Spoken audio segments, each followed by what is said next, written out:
L'Algérie, sol brûlé, arrosé de sang et de larmes.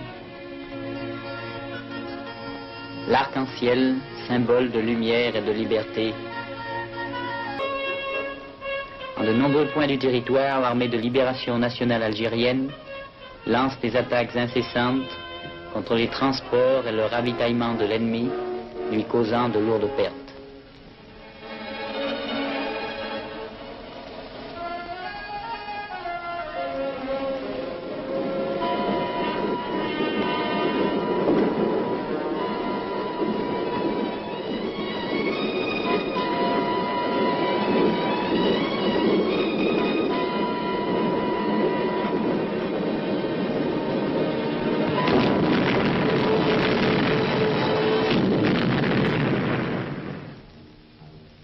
Une importante mission vient d'être exécutée.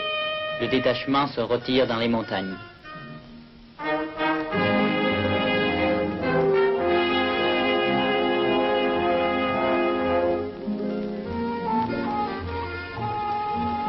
Ils sont venus de tous les coins du pays pour participer à la résistance et entrer dans leur armée.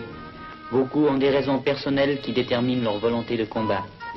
Ils ont vécu la cruauté du colonialisme français, comme cet étudiant, ce paysan ou ce maçon.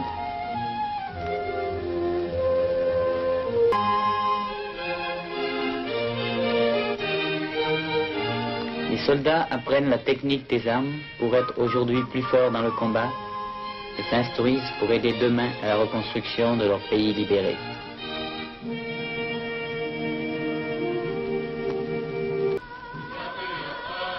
Leurs chants parlent de liberté et de la solidarité des peuples arabes.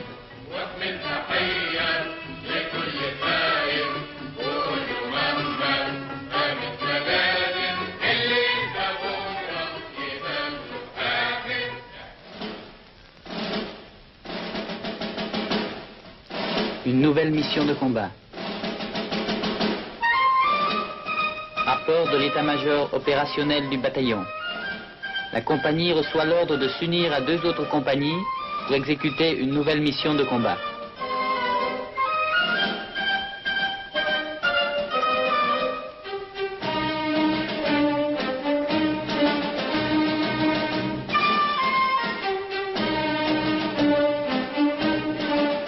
Le capitaine, commandant la compagnie, vérifie la capacité de combat de ses soldats et de leurs armes.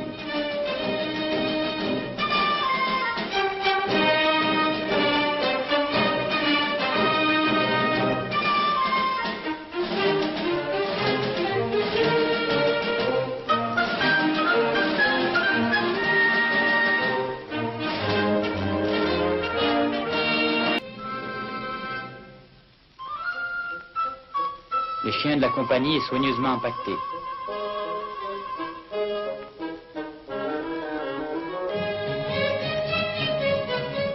Ils n'ont que des mulets alors que l'armée française est complètement motorisée. Cependant, ils sont vainqueurs. 3 hommes dirigent la compagnie. Le capitaine, le commissaire politique, l'officier instructeur.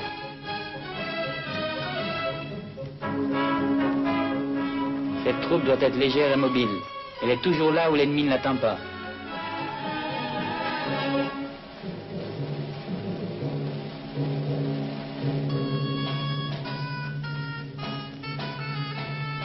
Un au revoir aux camarades blessés.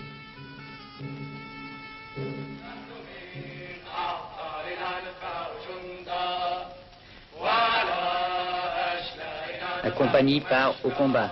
Elle n'avance pas seule. Des milliers d'yeux gardent son chemin à travers les ravins et les forêts, à travers les sommets inhospitaliers et les plaines désertes. L'amour de tout un peuple l'accompagne.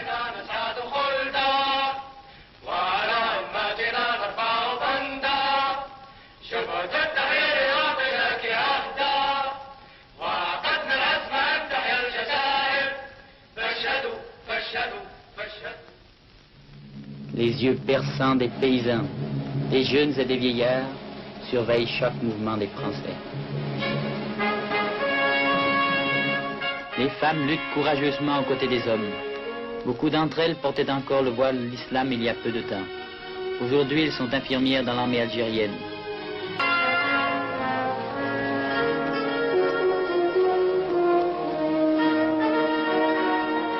L'armée et le peuple ne font qu'un.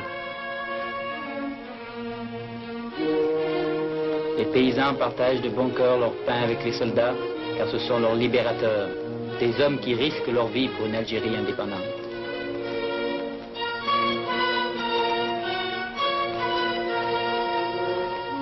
Ce jeune paysan rejoindra bientôt aussi les rangs de l'armée de libération. Et la marche continue dans les montagnes vers de nouveaux objectifs de combat.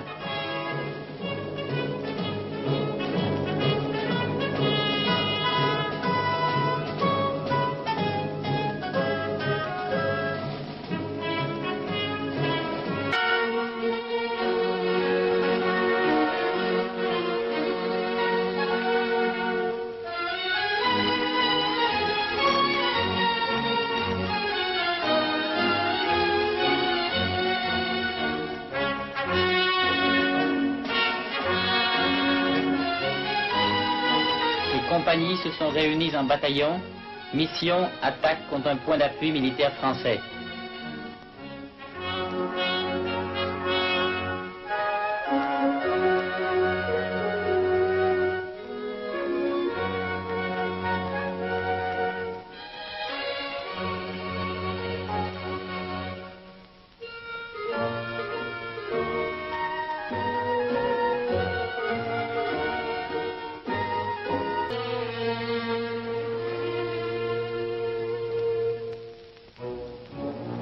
Les avions ont repéré les avant-postes, les mitrailleuses leur réservent un accueil chaleureux.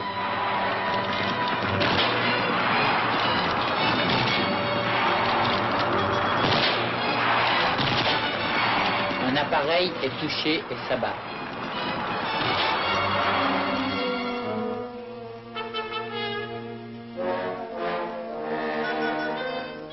Sur les débris des ailes, le drapeau tricolore. Jadis symbole de liberté et de fraternité, mais aujourd'hui symbole d'oppression coloniale et de génocide pour les Algériens.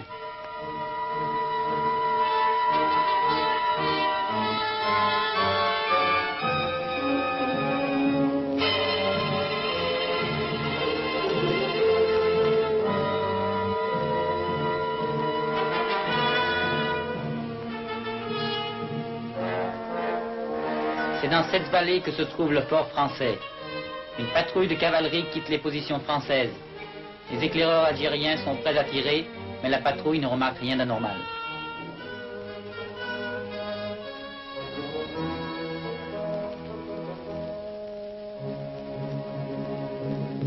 Ces déserteurs viennent du camp français.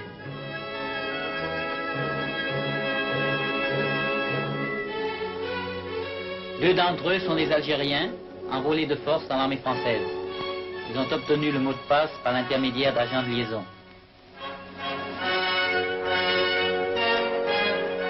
On les accueille comme des frères.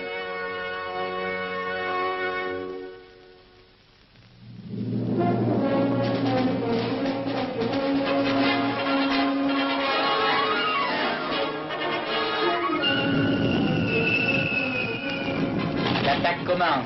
Les mitrailleuses et les lance-grenades ouvrent le feu sur le camp militaire ennemi.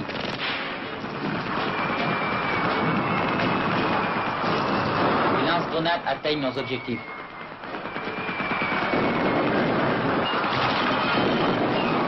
Les parachutistes français tentent une contre-attaque.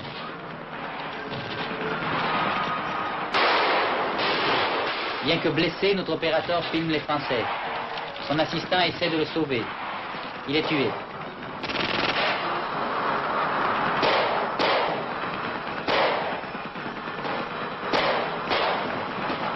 La caméra est atteinte aussi, c'est pourquoi nous n'avons pas d'image de l'assaut du fort. Les médicaments et les pansements ne suffisent pas. Les premiers soins sont donnés aux blessés ainsi qu'à notre opérateur dans un hôpital de campagne.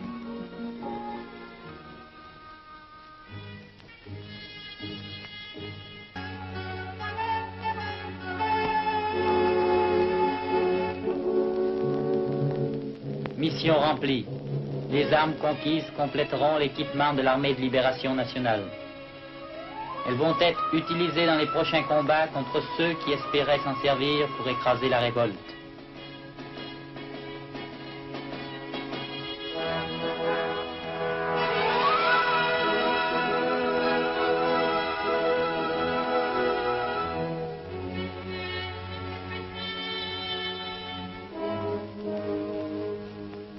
Mais l'assaut du camp aux tranchées français a causé des pertes aux combattants algériens.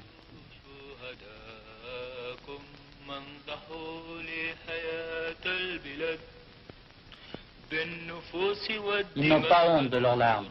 Ils haïssent cette sale guerre, mais ils savent que la paix et l'indépendance ne se conquièrent que par la lutte. Leurs frères et leurs amis ne sont pas tombés en vain.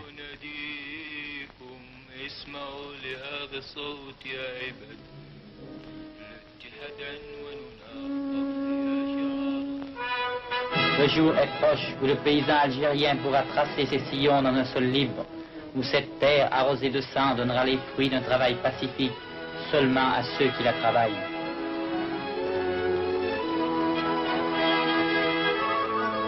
Et les soldats de l'armée de libération partent vers de nouveaux combats, jusqu'à ce que la flamme de la guerre d'Algérie s'éteigne pour toujours et que la paix règne, jusqu'à ce que le peuple algérien soit maître chez lui.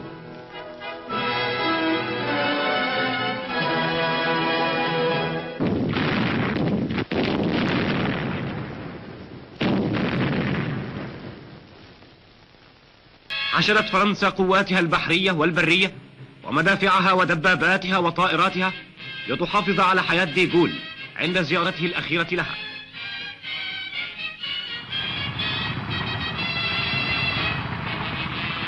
كان جنود المظلات الفرنسيين يحتشدون ويهبطون بمظلاتهم في كل مكان، ينتشرون بأسلحة الدمار.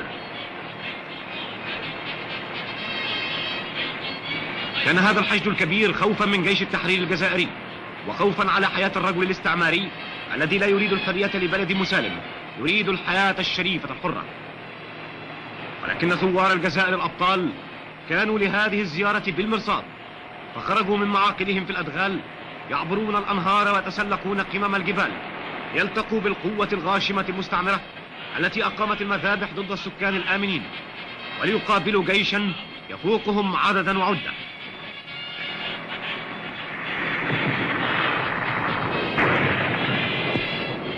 كمنوا لهم وحصروهم بأجهزتهم وأطلقوا مدافعهم على طائراتهم التي أخذت تهوي بمن فيها.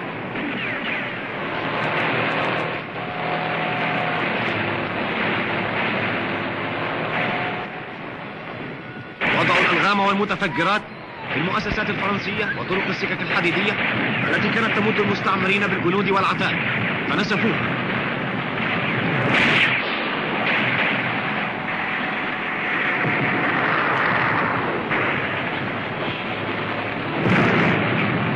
أوقعوا بالمستعمر الغاشم شر الهزائم، وأثبتوا ببطولتهم الخالدة أن الجزائر ستبقى رغم حرب الفناء التي يشنها الاستعمار، وستكافح حتى تنال حريتها وحتى تنال استقلالها.